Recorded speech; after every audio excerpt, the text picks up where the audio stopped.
Good afternoon. Happy Sunday. My hope today is to go through the Alterations in Nutrition PowerPoint while bringing you some of the key points. My hope is also that you are starting to see patterns regardless of the medical condition, but in the signs and symptoms, the client problems that we're seeing, and therefore the interventions that we provide for our patients. So having said that, let me go ahead and share my screen with you, and we will start the Alterations in Nutrition PowerPoint. This one was posted, but I wanted to add my information for you. And so reviewing the objectives, screening tests, understanding the patho, nursing process, critical thinking, some of the GERD medications, also looking at imbalanced nutrition as a nursing diagnosis client problem. Anorexia and bulimia were covered in the developmental cognition lecture. And then using national nutritional guidelines, growth charts, how culture plays a factor in nutrition, and then teaching plans, right? Because that's what we do. We identify a client problem, we set a goal, we have some interventions to help them reach the goal. What part of that is teaching? What teaching points are we going to give to them? And then we evaluate the success of them meeting their goals. So here is the usual scope of the problem, anywhere from being in the middle, which is where we'd like to be, optimal nutritional status, going to the left, insufficient, to malnutrition. But what's also interesting is that if you have excess nutrition, you also end up at malnutrition. So I think that's rather interesting. So a general question here, the interrelated concepts, which we have been talking about. Nutrition is a factor with clotting, thermoregulation, metabolism, tissue integrity, right? We have that, that connection, immunity, and then also culture and spirituality can play a factor into nutrition. Developmental stages also have a relationship with nutrition. So one of the questions here is, why does the figure show hormonal regulation and glucose regulation actually touching as part of nutrition? And that's basically why they're actually part of nutrition. The hormones and the glucose regulation have a direct effect on nutrition and vice versa. Looking at risk factors, populations at greatest risk. So any individual is at risk. Socioeconomic status, race or ethnicity could influence. I would say right now, though, the fields are pretty level right now. Everybody's having issues getting to the grocery store, having money to buy food, having potentially more mouths to feed at home. And then at greatest risk, you would find the very young. So that's one of the reasons that we're talking about infant, child nutrition, elderly adults, which we sort of address a little bit in first semester and which we will address more in third semester, but also pregnant women. The nutrition for a pregnant woman and a lactating woman, a woman who's breastfeeding, those requirements increase. So there needs to be a balance and proper nutrition for that woman as well. So you guys can review the GI system, upper, lower GI, the different anatomical parts. We've actually seen a lot of gallbladder problems in our pediatric rotation, not in the pediatric patients, but in the adult patients that we've been caring for. So that's sort of been interesting to me to see so many gallbladder issues, as well as appendectomies. It's another one that we've seen. So here's the diagram, upper with the esophagus there, pharynx, anything related to the mouth that could influence chewing, absorption, saliva, and then going down the pathway to the esophagus to get to the stomach, and then through the intestines, being absorbed, the liver, the gallbladder, and eventually being eliminated through the rectum and the anus. So any problems in any of those places could affect nutrition. So when you're looking at less than body requirements, it's an inability to ingest. So they're not taking in food, they're not digesting the food, it's not being broken up appropriately, or the nutrients that normally are absorbed into the body are not being absorbed. So there could be motility problems with the food moving through, there could be obstructions, extra openings, there could be inflammatory disorders, decreased villi, swelling, inflammation, or issues with absorption. So we've talked a little bit about failure to thrive in one of our other lectures. There could be organic causes as well, which could have to do with malabsorption. We always say that if the infant is having difficulty feeding, there's some other issue in relation to that. And then there could also be psychosocial causes that are non-organic causes. You could in fact look at anorexia and or bulimia in that category. So looking at a growth chart, this would be your standard growth chart. When you look at an infant that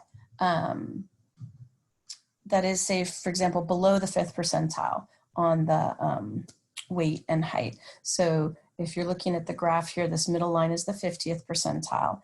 And so failure to thrive generally has the child below the 5th percentile. Or the daily weight gain is less than the normal requirements for an infant, for example, should be about 30 grams per day after the first couple of days. That's the weight after the initial weight loss has subsided and starting to gain, then it should be about 1 ounce, 30 grams per day. Or if it drops greater than 2 percentile lines. So say the infant was at the 10th percentile and then they come in and now they're at the 8th percentile, then that could be considered a failure to thrive. One thing to note, however, is sometimes premature babies or SGA babies, small gestational age babies, just by virtue of their birth weight, fall in under the 5th percentile. So for example, my son, when he was born at 32 weeks and he was 4 pounds 3 ounces. So as he grew, his weight for his gestational age or his age in weeks was always below the 5th percentile. However, he continued to grow on his own growth curve and it followed the regular pattern of growth. So he was not considered a failure to thrive. So you have to sort of take those, that's an obvious cause. So you have to take that into account. Pictures of babies that are the exact same age. The one on the left is failure to thrive. The one on the right is not. Maladaptive parent-infant relationships, that bonding, it's so important, and access to resources and support as well. So for us, what can we do to recognize that there is a potential for failure to thrive, or if we're in the clinic or the physician's office for the older children, what can we notice? What interventions, what assessments, interventions can we do? So we want to look at the parent-child interaction. Is the parent aware of feeding cues? I know a lot of you have talked about that the parents really weren't aware of what the feeding cues were, or were considering that crying was a feeding cue, where in fact it's a late sign. So you always want to role model appropriate infant care, which we've talked about. You as the nurse, we as nurses are the role model. And hopefully if you can have the same nurse or the same core group of nurses for any patient, actually, I think it's better. And the first thing you want to make sure that happens is that the baby's fed. Feed the baby. And then you can identify and then fix the problem. But the baby needs to be fed regardless. So for example, if the mother's having issues with breastfeeding and for whatever reason the baby's losing a lot of weight, it's a poor latch, decreased milk supply, we need to feed the baby so mom can pump.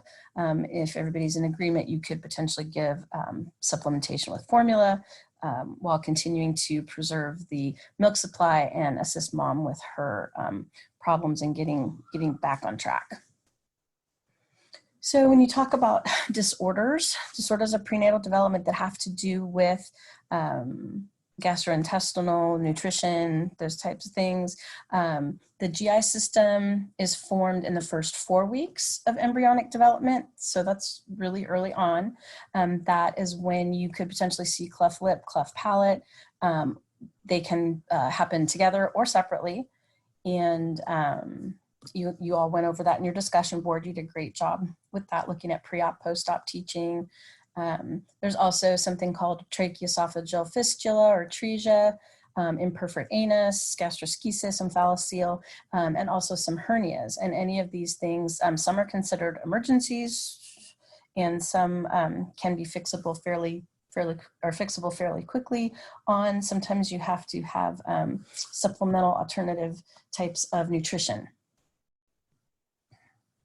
So a fistula would be an abnormal passage. ATRESIA, with the A being the suffix, is an absence or abnormal narrowing of an opening or a passage. So if we look at types of tracheoesophageal fistulas, right? So the picture here on the left. So in the reddish orange color, esophagus, stomach, right? So the food is supposed to go in the mouth, down the throat, into the esophagus, then into the stomach and be digested. That's the stomach piece, the GI piece. On the right here in sort of the light brownish color, that's the trachea, right? So that's the windpipe. That's the part that's going down here to the bronchi and down into bronchioles, the lungs, and that's the breathing part. And they're supposed to be separate. The two openings are fairly close, so that's sometimes something, you hear that expression, something goes down the wrong pipe. And so you start coughing because some piece of food that you were chewing and swallowed inadvertently started to go down into the trachea, but the systems that our body has in place made you cough, and so you coughed it up and it didn't, you did not aspirate. So that's normal. Differences that you can have would be, let's see, so again, the reddish orange would be the stomach, GI anatomy, and the brownish would be the respiratory breathing anatomy. So here would be an ATRESIA where there is, the esophagus just stops. There's no, where's the food going to go?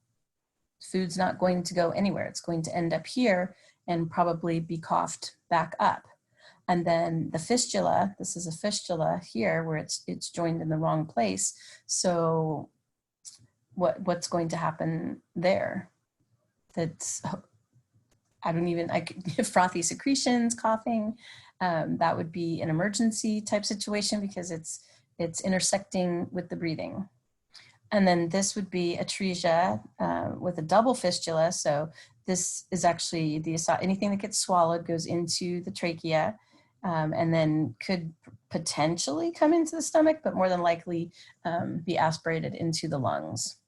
So those are emergencies. And then here you have in the middle here, this is an example of ATRESIA. So the stomach component, GI component, and breathing component are separate. However, with this ATRESIA here, there is no, the food is just going to pile up, or the liquid is going to pile up right here, and nothing's actually getting into the stomach to be digested and absorbed. And then this would be a picture here on the right of just a fistula. So you've got the breathing tube, you've got the feeding portion here, and there's this connection. And so actually in this case, anything that's coming into the stomach can potentially end up being aspirated into the lungs. And then this is another example. So you would not be asked on an exam for any of the anatomical differences, like what's the difference between a ATRESIA and a fistula, but you could potentially be asked on an exam or final exam, clinical manifestation, something that would clue you once the infant is born to identify that there's some type of GI problem and or respiratory problem. So when the baby goes to do the first feeding, they're going to choke. There's no place for the fluid to go. So it's going to come right back up. They're going to cough. The fluid's going to come out the nose and mouth, and what you'll see is drool or frothy secretions because the secretions cannot be swallowed and absorbed. There's also potentially going to be cyanosis because the food liquid is going into the lungs. There could also be abdominal distension. And when you go to place an NG tube, you can't get it past maybe 10 centimeters. Normally, somewhere between 18, 20 or longer would be the length of that you would be able to insert the tube, but there's resistance and the tube just won't continue to move forward because there's no place for it to go. So those are things to look for immediately. Some things that could lead you to diagnose this, not you, the physician, polyhydramnios. So anytime a mother has extra amniotic fluid, there's a potential for a defect. If you cannot pass the NG tube, that's probably the ATRESIA, right? There's that little pocket, there's an ending to the esophagus, it's not going anywhere. And then you can also do radiographs, x-rays, bronchoscopies, endoscopies, so tubes, the tubes with the camera at the end going down the trachea and or the esophagus to see what's going on. And this is all very scary for a parent because they weren't expecting it. They don't know what's going on. So to try and keep them calm and do as much education as you can. So you want to keep them supine, head of the bed elevated. If you can place an NG tube, that would be good. You can also place it at the very short distance and aspirate any secretions that have ended up pooling in the pocket. You're going to do IV fluids, oxygen, and to keep the infant warm because you're also worried about, what did we see in one of the earlier pictures, the glucose metabolism, right? We don't want the baby to have a low sugar. That brings its own problems as well. Oops, I think I went one too many. There you go. So surgical repair, going in and doing, ligating, so closing a fistula, opening up an ATRESIA. If the surgeon can, you can actually take the two separate parts and anastomose them, put them together, if that's possible. Otherwise, sometimes you have to add in to lengthen the tube. Traction suture ends, right, to stimulate growth. So kind of like a little, to pull it closer together quicker. We'll talk about that with gastroschisis when we get there in a few slides. And then if you have to do it, if the physician can't go in and fix the problem in one surgery, you're going to have to do serial surgeries. And so you might have to do a G-tube or some other things in order to feed the child to keep the nutrition where it needs to be. So another problem that you can have is something called an imperforate anus. I've actually seen this one time, and the picture up here on the right, this is a male, there is no opening. That's just all skin there. There's no opening. So we used to be told, well, take a rectal temperature to verify the patency of the anus. I don't need to try and take a rectal temperature. I can clearly see that there is no opening. So there is a picture here prior to surgery, so there's no opening. And then here surgery's been performed, so there is now an opening there. This would be normal anatomy here, and then the anal opening is missing or closed off.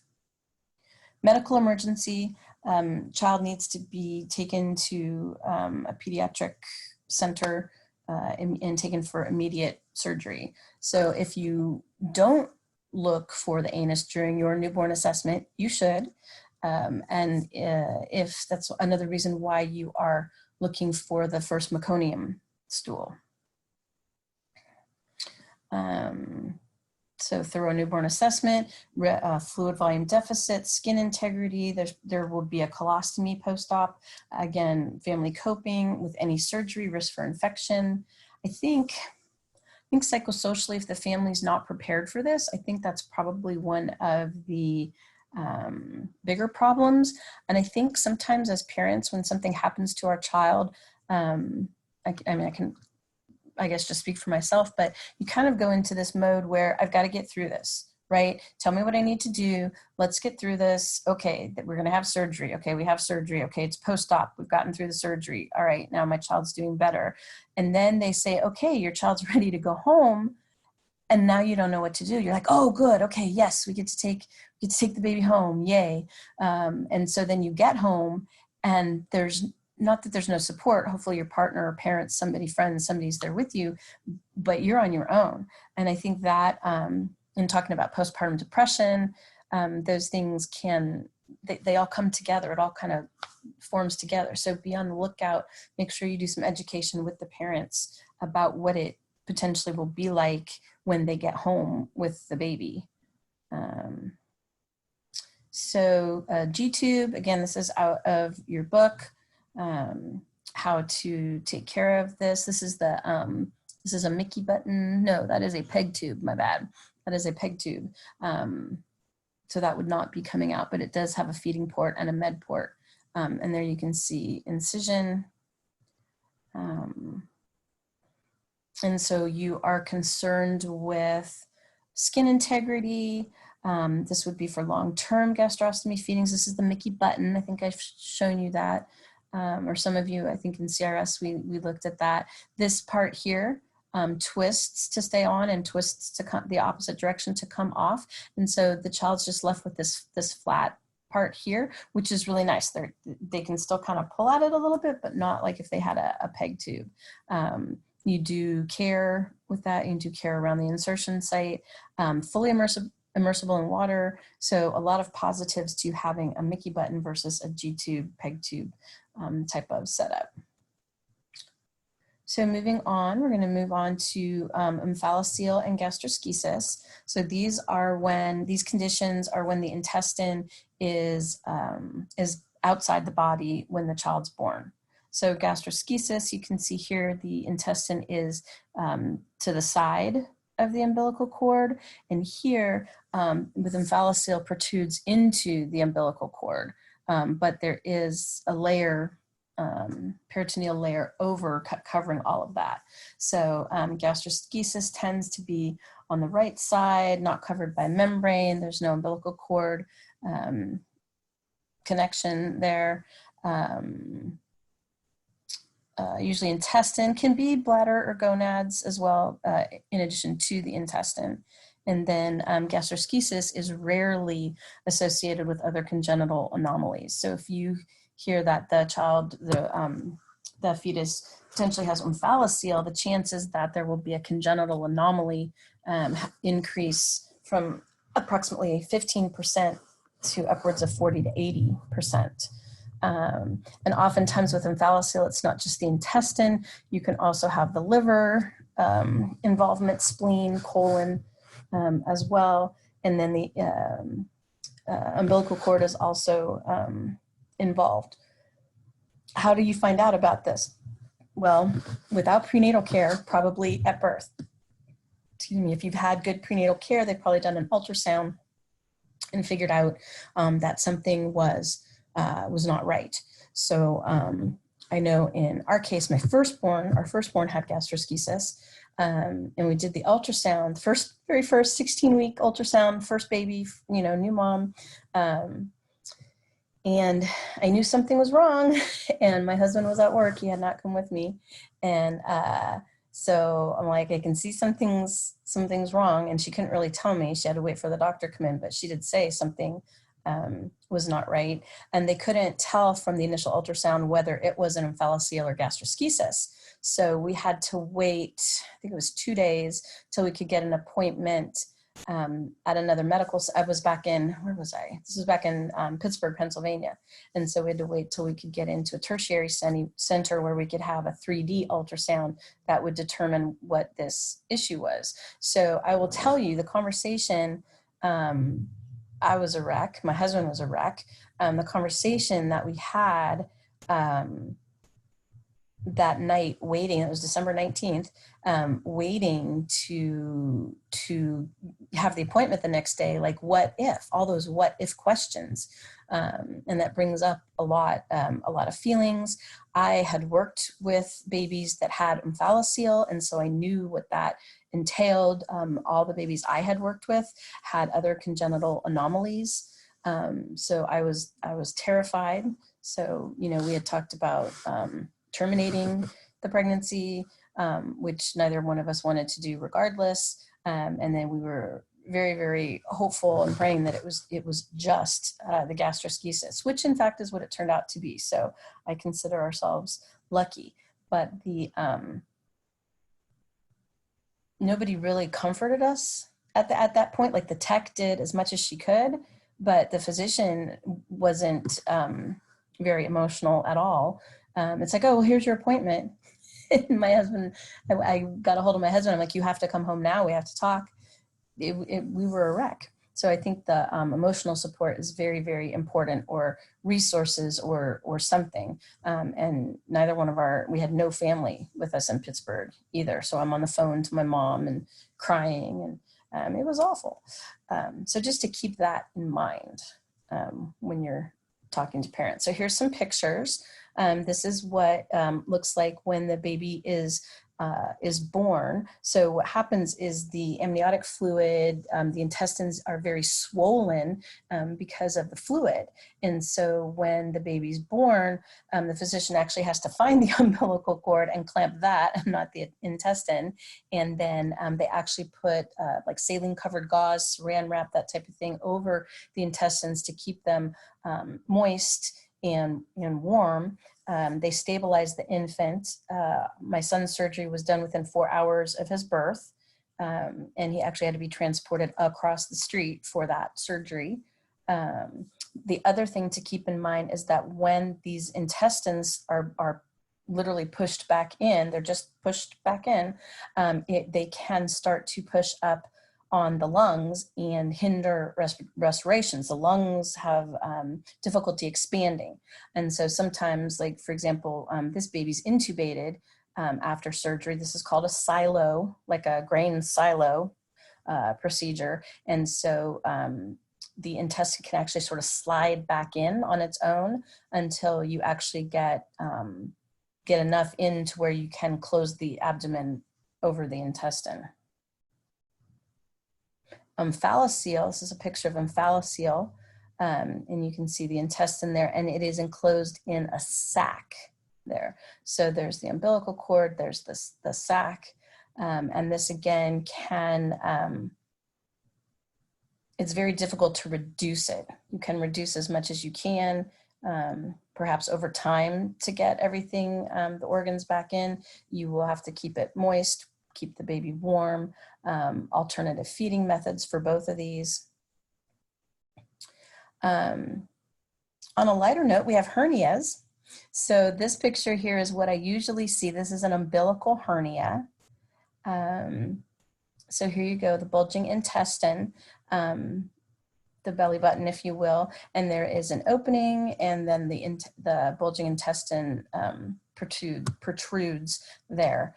You try to push it back in and it just pops right out. There's surgery that can be done for that. Not a medical emergency like the 2 previous disorders. And then this is another thing called a hiatal hernia. Sometimes you'll see that there's a weakened diaphragm, and so part of the intestine kind of sneaks up above the diaphragm because it's weakened. Okay, then you have motility disorders. So the other disorders we just talked about were sort of anatomical disorders. Those children would need alternative feeding methods for a while. Again, you're talking post-surgical, so you're looking at infection, development, mobility, those types of things, education, anticipatory guidance, follow-up visits, lots of teaching. So now we're going to look at motility disorders. So things like GE reflux, constipation, and copresis, and then irritable bowel. So there are some different types of reflux. There is what's called, what we think of as GER, G-E-R, physiologic. So like spitting up emesis after meals doesn't happen during sleep. It's not because of failure to thrive. And there could be some medical management. Pharmacology meds are usually pretty effective. But then you have things called, something called GERD. So there's a difference between GER, G-E-R, and GERD, G-E-R-D, right? So that's gastroesophageal reflux disease. So that actually has to do with, you know, the frequency of the episodes, the emesis, is there pain, is there crying, potentially aspiration pneumonia from breathing in the vomitus, also failure to thrive. And so then here, this just shows you the sphincters and the reflux and how the liquid can come back up. The pylorus there is sort of closed, and this is weak up here, and back up, it all goes. So I just told you that. And then so feeding, sometimes if you can thicken the feeding by adding rice cereal, I'm not sure we do that too much anymore, but I know that worked really well when I would do it with patients. I had frequent burping, holding upright. So if you're doing frequent burping, you're going to feed them for a little bit, stop the feeding, sit them up, burp them, get the gas out. And you want to hold them upright for 30 minutes after feeding, but you want to hold them. You don't want to put them like in a car seat, for example, or lay them down because they could vomit and the potential to aspirate is there. Pre-digested formula is a good alternative, like Nutramigen, because it's easier to digest, so they don't throw it up as much. However, it is very, very expensive. And I don't know as insurance covers that necessarily, but there are different groups on Facebook and neighborhood sharing where people will say, here, I have, 3 cans of this particular formula, unopened, not expired, I'll leave it on my porch. So those are really good resources. Positioning, you can also use histamine blockers. So to decrease the acid, like ranitidine. You could also do protonics, how much acid that the stomach is making to decrease that. A NISSEN fundoplication. This is something that I see generally in in kids with chronic medical situations. But basically what happens is the patient has had GERD. And then what they do is they actually take some of the, like this is regular, normal here, and they take this part of the stomach and wrap it up around the esophagus so that it gives it a little tighter of a sphincter. And so it strengthens the valve, preventing the acid from going back up into the esophagus. So I have seen children that also have a G-tube, but also have had a fundoplication so that they can't, it's very difficult for them to have emesis and aspirate. So encopresis, this is kind of gross, but basically when a child is leaking stool into their underwear, it's generally because of a chronic constipation problem, and it's turned encopresis when the child is 4 years or older and have already been toilet trained for having bowel movements. So this is something where it's not a normal pattern. They've had a normal pattern, and now for some reason with the constipation or like a bowel obstruction where you get the loose stool around it, and so they're stooling into their underwear. So especially with high fat, high sugar, dehydration, lack of exercise, those things certainly can come into play, as well as not wanting to use public bathrooms. My kids are notorious for whenever they went to summer camp, they would not poop at camp, right? They had to come home. So the minute we came home from camp, they were into the bathroom, going to the bathroom. Sometimes stress, being too busy playing to use the bathroom, so they hold on to the stool, and then it leaks into their underwear. Also, any changes in routine. So you want to try and get them to overcome the withholding, take them to the bathroom frequently, especially like right after they've eaten, lots of fiber, fruits and veggies, emotional support. Hopefully the stool does not become impacted. You can use suppositories. That's probably one of the better ways to do that. You can give stool softeners, although I would prefer fiber and veggies for a 4-year-old, because you have to sort of, what happens is the intestine, the bowel gets so distended from having that poop in there that it loses its turgor, if you will, and it's more difficult for stool to continue to pass out, to pass through regularly. So you really have to get the child into a pattern of when to have a bowel movement. So looking at inflammatory and infectious diseases, talking about Crohn's and ulcerative colitis, which are types of inflammatory bowel disease, as well as appendicitis. We've seen some appendicitis on the pediatric floor. So that's been, I guess, good, if you will. And so this is talking about inflammatory bowel diseases, different triggers, allergic, immunological, that can go wrong with that. And so you can get a swelling, you have malabsorption, you have bowel obstruction, or conversely, you could have diarrhea depending on which cascade is happening. So if we talk about Crohn's versus ulcerative colitis, they are in fact two different things. Here is your ulcerative colitis guy here, UC, and then your Crohn's disease, CD guy here, and they're duking it out. And so when you look at ulcerative colitis, so colitis, itis means inflammation, right? And so here is a picture of ulcerative colitis. Let me move that down there. And you can see that it's this continuous section of sigmoid colon. So this would be ascending, transverse, descending colon. And this is the part that it generally is in ulcerative colitis, even so far as to the anus. So it is this large section here of ulcerative colitis. So you're going to have some bloody diarrhea, abdominal pain, cramping. The rectum is involved there. And it's extending from, it's going to start somewhere in here or here, and it's going to extend all the way to the anus, to the end of the digestive tract there. Grossly bloody stools, because everything's passing through this inflamed colon here. Conversely, this guy over here with Crohn's disease, it's not a continuous part.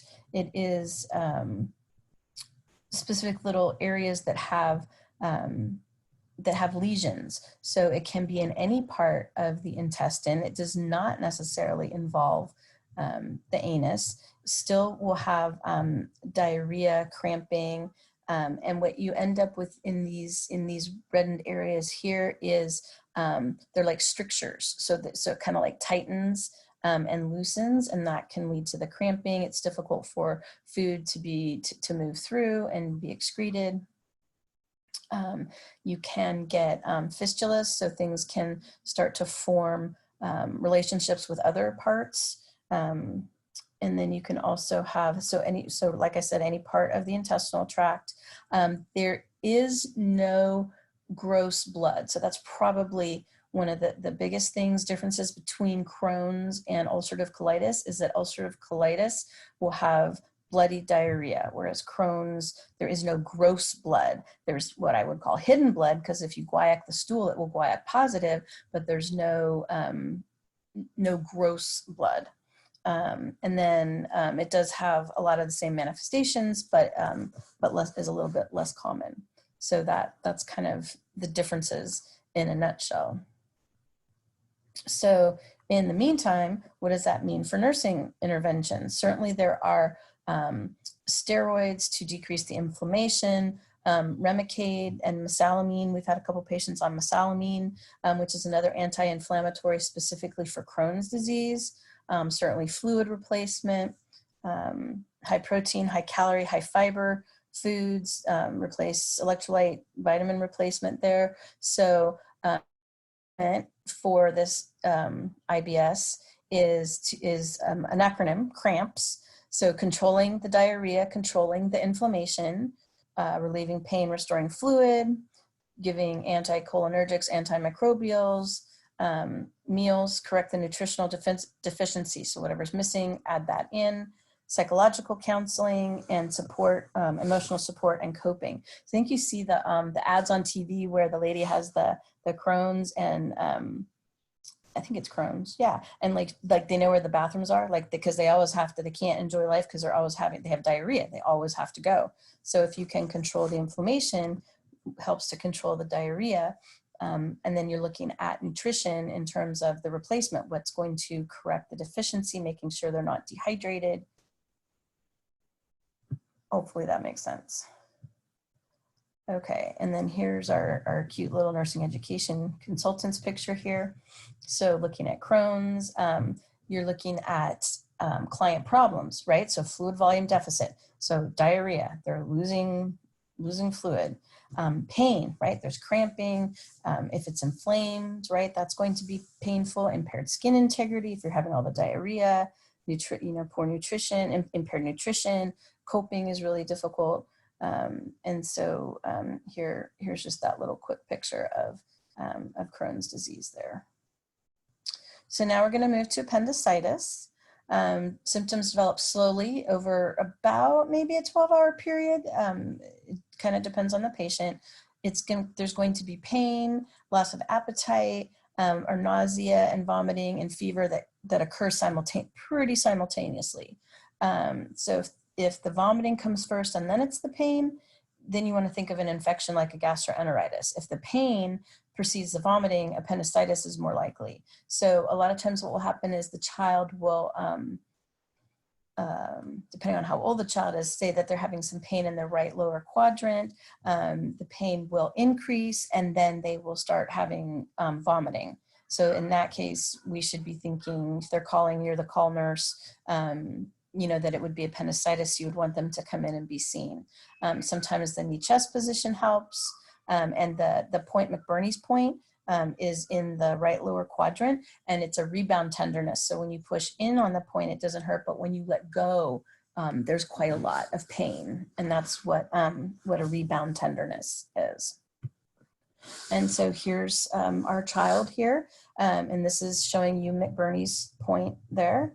It's usually the point of greatest pain, and you can see that they've delineated the abdomen into 4 quadrants. So you're going to be doing a focused abdominal assessment, right? And listening for bowel sounds. You're going to observe first, look at the abdomen first, right? Before you're going to palpate, you're going to listen, like palpate's the last thing you do. Okay, then talking about moving on to obstructive disorders. Oh, I should probably go back, sorry. When you're talking about appendicitis, when they, the child would be NPO, nothing by mouth, when they're coming in, and you want to, you're assessing them, the patient's, what happens if the patient is in a lot of pain, right? We don't think the appendix is ruptured, but there's a lot of pain, and then it kind of peaks, and then there's no pain. So we've said it's appendicitis, we did the tests, and then now the child says they have no pain. What do you think has happened? So why was there pain? Pain comes from inflammation and swelling. So the appendix was swollen, and so there's a lot of pain. And then all of a sudden, when it bursts, and all the pus, whatever that's inside the appendix, is expelled into the abdominal cavity, the pain decreases because that inflammation and swelling has gone away. However, all the pus and infection is now in the abdominal cavity. So there is a difference. They will generally keep the child a little bit longer. They will do an antibiotic lavage of the abdomen, peritoneum in there. And then we're going to watch them and they're going to be on IV antibiotics post-op as well. So you have all the post-op incision, temp, infection, skin integrity, all those things that we're monitoring for as well. So obstructive disorders. So we're going to talk about pyloric stenosis, intussusception, and Hirschsprung's disease. And so if you look at pyloric stenosis, this is a pretty standard key sign is projectile vomiting, like vomiting that's going across the room, not really across the room, but not just like spit, drool down the chin, like psh, they're vomiting. Generally seen between birth and 6 months. So one of the issues with vomiting, like diarrhea, is dehydration, fluid deficit. There'd be weight loss despite the feeding, not as many bowel movements because the food isn't really traveling through the intestinal system. You also potentially can feel an olive-shaped mass when you're doing your focused abdominal assessment because in stenosis, so if you look on the picture here, this is the sphincter muscle and it's kind of open and things just kind of go through. But here, there's a hypertrophied muscle, and so it feels like a little lump, like a little olive-shaped, I don't know, olive-shaped mass that you can feel when you do an abdominal assessment. So this would be an emergency. The babies will come in and have surgery. It used to be that they would stay a couple days. Now I have seen them where it's like a 24-hour event. They come in, surgery's done, we watch them, and then they go home. So you're going to do your assessments. It has to be repaired with an operation. There's no other way to do it. However, generally what happens is the patient will come in and we will make the MPO because they're going for surgery, but they're going to have IV fluids to correct the dehydration and the mineral imbalances. Once that happens, then they can do the surgery.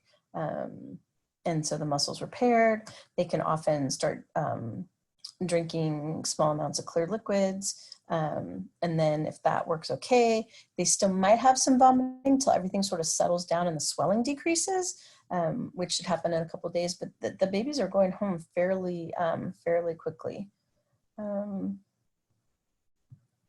And you would have the mom pump and save the breast milk for when the baby's able to take breast milk again. So intussusception is another type of obstruction. You don't generally notice this until you see the type of stool that's produced, but basically it's like those those like Chinese water snakes, you know, where you push in and you can just keep pushing it in. So the intestine is basically telescoping in on itself. And so then that makes an obstruction. And so the mesentery becomes trapped and you get ischemia, so there's like death, and then there's pressure, which leads to bleeding, and it looks like what they call currant jelly. I don't know if, like, currant is a berry, so that looks like really red. That doesn't look like that's not meconium, that's not breast milk stool, that's scary looking stool. And so you can get peritonitis and sepsis, which is not good. So if you would see this type of stool, that is a medical emergency. You would let somebody know, or if a parent says, well, I think there's blood, it looks like jelly, or, you know, they think there's blood in the stool, you want them to come in right away and have the baby be assessed. The other obstruction that can occur congenitally that we don't necessarily see, but we're looking for signs and symptoms, is what's called HIRSCHSPRUNG disease. So this affects the large intestine, right? So this is over here on the left. Here's your large intestine, and it's going to cause problems with the baby pooping. It's present at birth, and there's missing nerve cells. And so what happens is you get there's a blockage happens. The stool is blocked, and because it can't move through, it starts to build up. And so you have this narrow, so you have normal colon here, right? And then it's swollen wherever the blockage is. So the blockage is probably here. That's where the missing nerve cells are. So it's not moving the poop through the colon. And then where it's supposed to look like this, it now looks like this. So any stool that's going to be coming out is going to have what's called a ribbon-like appearance. So that's one of the hallmark signs of HIRSCHSPRUNG's, is when the stool is, has a ribbon-like appearance to it. Another name for this would be megacolon, because it's a mega big colon. The ganglions aren't there. It's not moving anything through. That this is where there is no nerve innervation there. And so that's, everything gets stuck here. And so there's no peristalsis. You can get constipation. You can get a bowel obstruction. You can get enterocolitis. It's not a fun thing. So symptoms, failure to have a bowel movement within 48 hours of birth. So doing those bowel assessments, like checking for openings and checking when the first stool is, are so important. Vomiting, could be vomiting green or brown bile up. Constipation, gas, the diarrhea, a ribbon-like foul, it's foul-smelling stool. You can have this show up in older children, of more of the megacolon type thing. So the swollen belly, the chronic constipation. And then basically what happens is they do a surgery to where they, if it's the HIRSCHSPRUNG's, they will get rid of the non-innervated part and put the other parts together, and you'll have an ostomy. And I think you do ostomy care in 3rd semester, but you may have seen some already in some of your clinical experiences. And then the same type of thing for the intussusception. They have to fix that part depending on how damaged it is, and then they might have to bring the 2 parts together and have an ostomy. Sometimes you can have multiple surgeries to where the ostomy is temporary.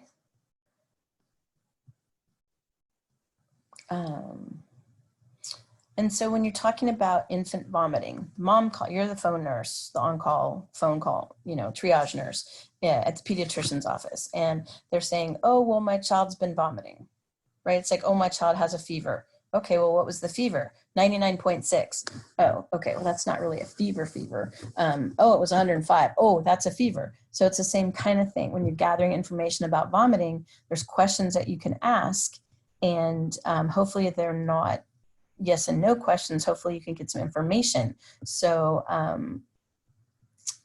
do I want to say it? So what color was it? That's not a yes or no. So what color was the vomit? And you want to try and use the words, whatever words that they're using. So if they're saying emesis, vomit, puke, whatever. If they're using puke, I usually slowly but surely bring it up to vomit. How big a circle did it, can you tell me when they vomited, where did the vomit go? Did it, I guess you can lead the witness a little bit. Did it go down the chin? Did you have to change the baby's clothes? Just the shirt? Did you have to change? What else did you have to change? When was the last time the child ate? Oh, okay. 2 hours ago. What did they have to eat? Oh, okay.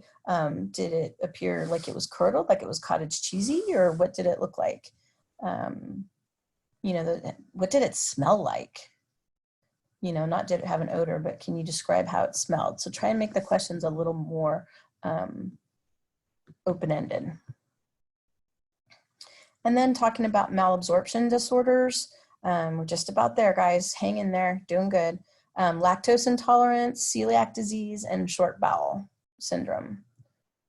So lactose intolerance, I thought that was really interesting. The worldwide prevalence of lactose intolerance, although this is from, I think it was 2013, I couldn't find anything more current.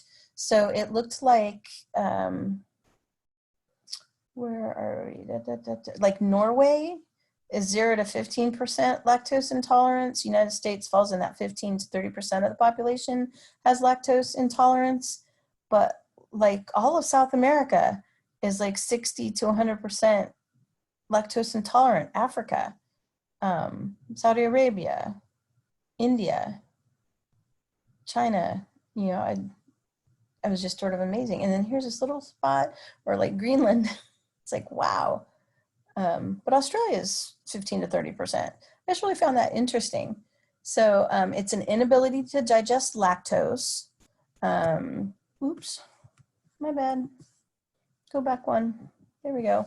And you're trying to avoid dairy products, use lactose-free products or lactase supplements. So you can end up with bloating, diarrhea, abdominal cramping. There's not enough of the lactase that's made to digest the lactose. So foods that are high in lactose, you pretty much know: milk, eggnog, yogurt, whey, beer, that type of thing. So when you're doing care of the child, avoid the high lactose foods. Try soy-based. There's that Nutramigen. Prosobi is another one. Isomil, those are all lactose-free formulas. The Isomil's pretty much the same price, but Nutramigen, Prosobi are definitely more expensive. Soy-based beverages, you can get calcium from other sources. It's always good to know what calcium foods, the green leafy vegetables, cauliflower, dried beans. Once the child's symptoms disappeared, sometimes you can gradually add some of those foods back in, depending on if they can tolerate or not. You know, get a nutrition consult, get a dietary consult. There's a lot of good references online. You just have to be careful which ones are good references and which ones are not. And again, this is out of your textbook.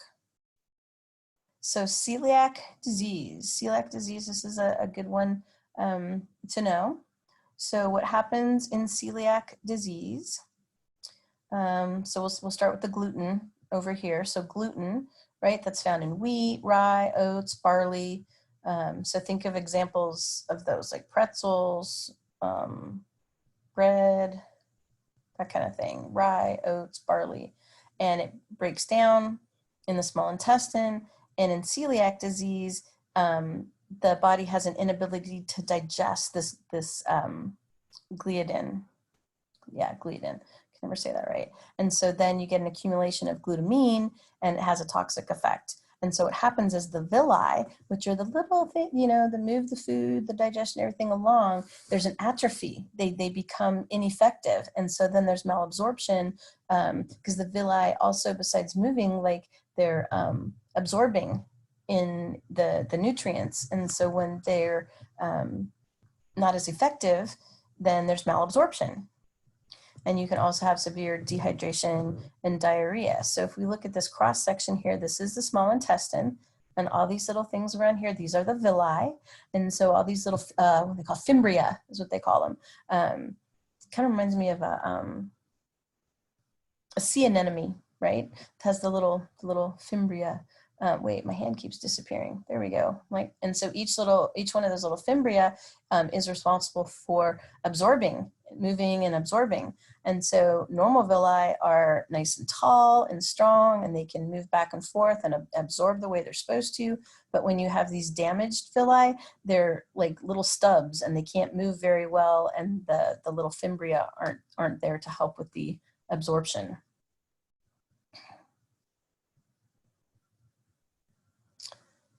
So signs and symptoms, again, in an acronym, malnourished. You guys can look that up. And then care of the child with celiac disease. So when you're thinking about eliminating the wheat, so pastas, baked products, a lot of the breakfast cereals, you can use gluten-free substitutes. You can substitute corn, rice, millet. I couldn't even tell you what millet is. So corn, like popcorn, would be okay. They can take vitamin supplements because the absorption of nutrients is poor. But it's really, it's a really bad disease. And so I can see why people that actually have celiac disease get upset when people say, oh, well, I'm gluten intolerant, or I'm not going to eat gluten, when they really can't eat gluten. I have a friend that does theater with me, and we have to be very careful when she's in a show with us. Like you can't have anything around that has gluten in it. She just gets terrified. And again, support groups are always helpful.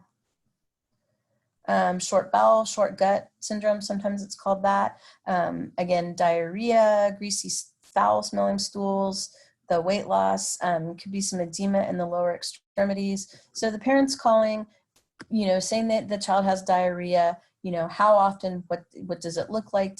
What kind of odor does it have? How many diapers are you changing in a certain time frame? That type of thing. And so if there's any concern or any idea that something is not correct, you know, tell the parent to bring the child in right away or to see the doctor, or if it's after hours, they can definitely go to the emergency room. So this, I think, a picture is worth 1,000 words most of the time. And so here is normal, right? There's the stomach, there's the small, right? It goes into the small intestine and goes into the large intestine and then gets removed, right? But in short bowel syndrome, most of the small intestine and a majority of the, well, actually, I guess that could be the large intestine, it's just kind of flipped, it is gone. It's not there. And so there's malabsorption, there's going to be diarrhea, things aren't digested, there can be blockages. So the patient's going to have parenteral nutrition or enteral nutrition, lots of antacids, things that we're going to help with absorption. You can reconstruct or transplant the intestine. Sometimes they'll have to have an ostomy, although there's not much there to work with. So hopefully they can reconstruct or transplant. And then reviewing different diagnostic tests. So the usual ones that you think of, CT scans, MRI, endoscopies, you can do pH monitoring, you can do a colonoscopy. All of us over 50 can enjoy colonoscopies or sigmoidoscopies, which would go into the sigmoid part of the bowel with the camera and look and see what things look like. Biopsies. We said the endoscopies for the villi. The biopsy. These tests here are for celiac disease, the IgAs. You don't have to worry about those.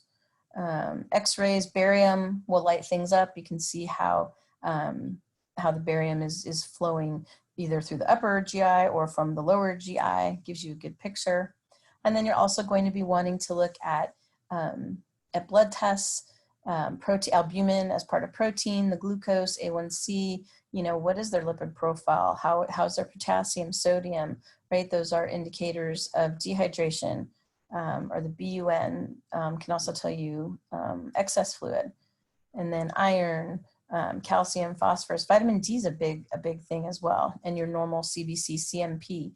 If they have ulcerative colitis, then where would you expect their hemoglobin and hematocrit levels to be? Probably low, right? Because they're losing blood.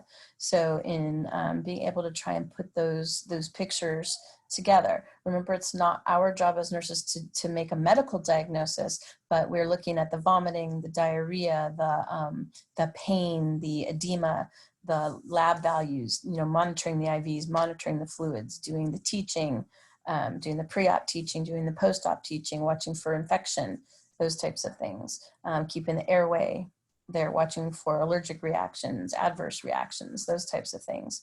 So hopefully that has helped you a little bit there. Stop sharing my screen there, and I will see you again in the GU. Yep, urinary presentation that will be up next.